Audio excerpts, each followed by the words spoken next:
Bonsoir à tous, ravi de vous retrouver pour USC Inside. Nos menus de ce samedi soir, nous irons sur l'hippodrome de Woodbine au Canada. Il y aura 3 courses réservées aux galopeurs et nous irons également en Californie, plus précisément au nord de la Californie, sur l'hippodrome de Golden Gate où il y aura également 3 courses réservées aux galopeurs que vous pouvez bien évidemment jouer chez notre partenaire The Turf.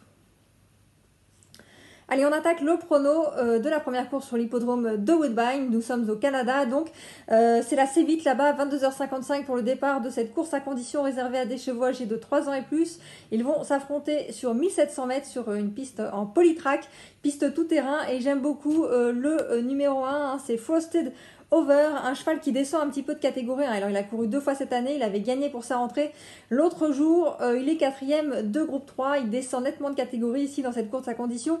Il a largement les moyens de s'imposer, ça sera mon favori en tout cas. Jouez-le en simple gagnant placé. Si vous voulez faire un jumelé, attention au numéro 2, c'est Broadway, cheval qui est plutôt régulier à l'arrivée toutes ses courses cette année. Il vient de bien courir sur l'hippodrome de Gulfstream Park, il fera partie des chevaux qui sont très en vue, donc attention également à ce numéro 2. Et puis si vous voulez faire un trio, attention au numéro 5, un Super Watson, un concurrent qui est également en forme. Il vient de bien courir ici, c'était au mois d'août. Il a aussi les moyens de faire encore une belle perf. Voilà, je vous récapitule mes 3 chevaux pour ce premier rendez-vous à Woodbine: l'As, Frosted Over, le 2 Broadway et le numéro 5.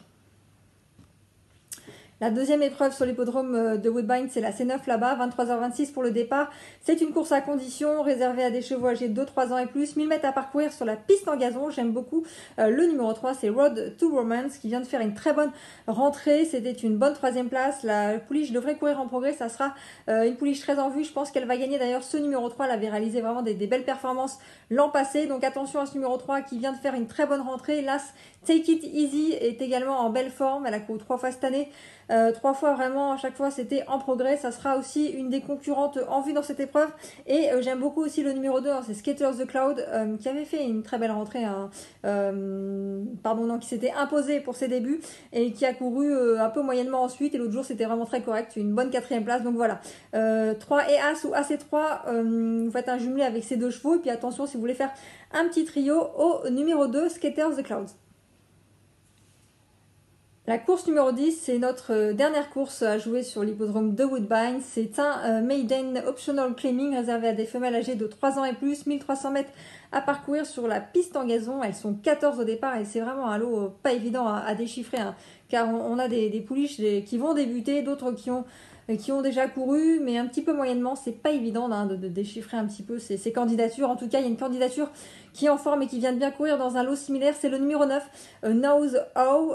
Écoutez, voilà la monte de Sean Bragg-Morgan, l'entraînement de Marc Casseux. Je pense que ça devrait être pas mal, en tout cas 4e place l'autre jour ici, très correct, c'était le 7 août dernier. Je pense que ça devrait bien se passer, en tout cas dans ce lot pas évident à déchiffrer. Au moins elle a des références sur cette piste, et à ce niveau, voilà le numéro 9, jouez là en simple gagnant placé. Puis si vous voulez faire des couplets, des trios, attention au numéro 10, un Note Perfect, hein, qui vient de bien courir ici dans un lot un petit peu moins relevé, mais c'était pas mal quand même. Et puis attention aussi au numéro 4, Fiona Loala, qui a couru à 2 reprises et qui semble encore perfectique. Voilà, le 9 pour ce dernier rendez-vous, Now House en simple gagnant placé. Et puis attention au 4 et au numéro 10. Nous prenons désormais la direction de l'hippodrome de Golden Gate. C'est l'heure de la C2, 23h14 pour le départ. C'est une course à réclamer réservée à des femelles âgées de 3 ans et plus. 1000 mètres à parcourir sur une piste en gazon. Elles ne sont que 6 au départ. 6 concurrentes qui restent toutes sur des bonnes sorties. Préférence pour l'As Green Gear to Her, qui vient d'être 4e dans un lot similaire. C'est quand même un réclamé de 19 000 $. C'était 4e place l'autre jour, c'était correct.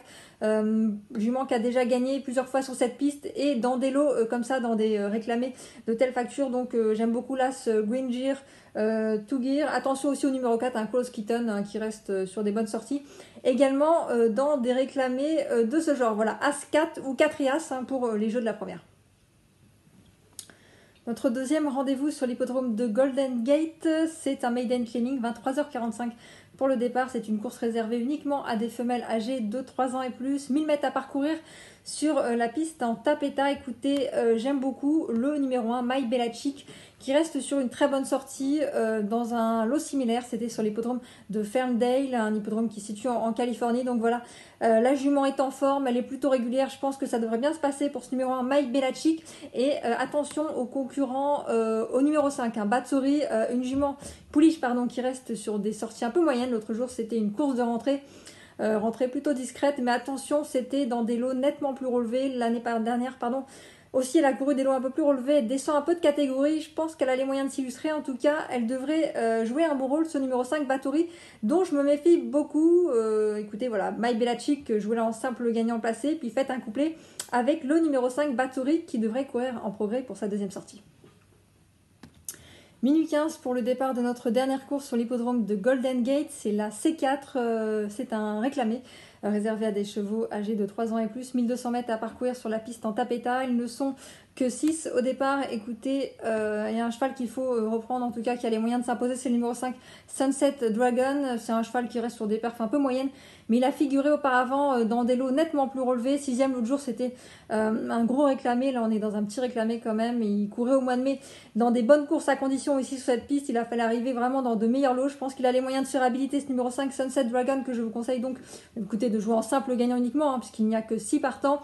Puis si vous voulez faire un jumelé, attention au numéro 1, Sunrise Journée, qui est plutôt en forme, qui reste sur des bonnes sorties. Concurrent qui est plutôt régulier. Ça devrait encore le faire pour ce numéro 1, Sunrise Journée. Voilà, 5 as pour les chevaux à jouer dans la dernière course sur l'hippodrome de Golden Gate. L'émission est désormais terminée. J'espère que vous avez pu profiter de tous mes pronostics pour Woodbine et Golden Gate. En tout cas, si vous regardez ce programme sur les réseaux sociaux, n'hésitez pas à nous suivre, à liker, à partager et à vous abonner. Moi, je vous donne rendez-vous ce lundi pour de nouveaux pronostics sur les courses américaines. C'était votre programme avec The Turf. Avec l'app The Turf entre les mains pour parier, ça va aller. The Turf, une histoire de turfiste.